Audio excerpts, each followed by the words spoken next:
કરોડો રૂપિયાનો આદેશ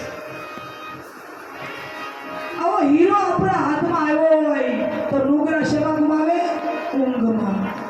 સંતો કહે કે તમે ચેતી જાઓ હે જીવ જન્મ એટલે આપણું મૃત્યુ નિશ્ચિત થઈ જાય છે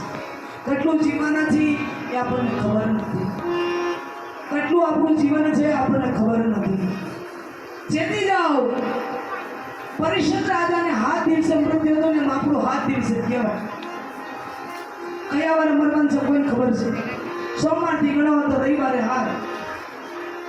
મંગળવારથી ગણો સોમવારે સાર જન્મ અને મૃત્યુ બે મારા હરિ હાથમાં રહેજો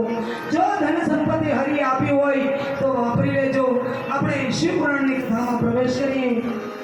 સાતમું જ્યોતિર્લિંગ છે કાશી વિશ્વનાથ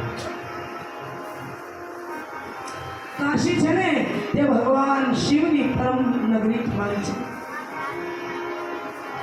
ભગવાન મહાદેવ સ્વયંનો જે વાસ છે તેને કાશી કહેવાય હર હર મહાદેવ રામેશ્વર ભગવાન કી જય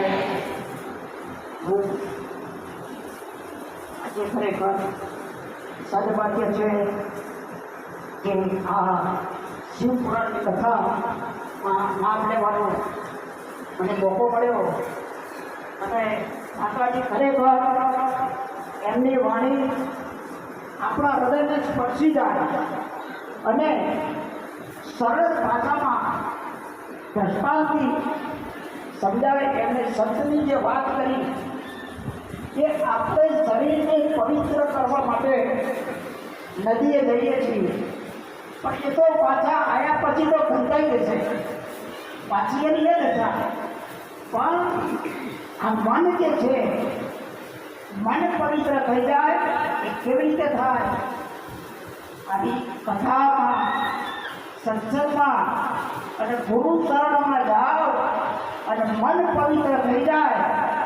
પછી તમારાથી મારું તારું કામ ક્રોધ લોભ બહુ નીકળી જાય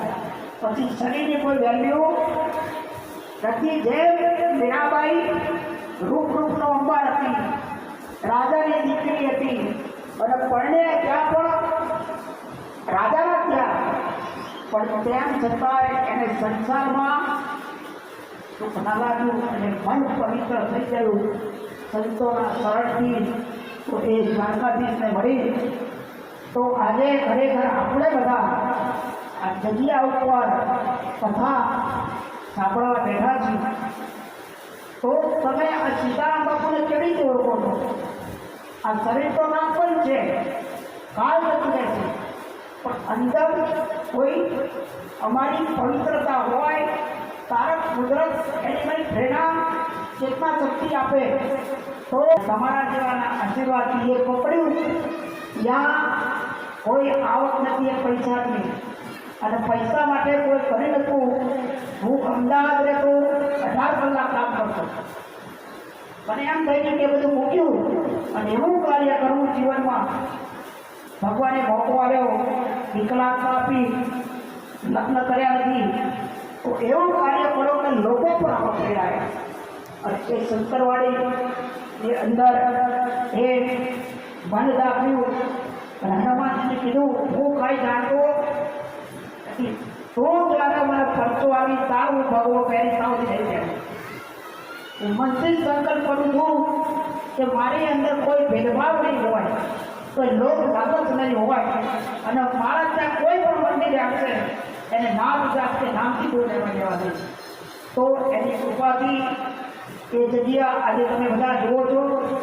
અને આજે તમે સીતારામ બાપુ તરીકે ઓળખો છો તો આપણે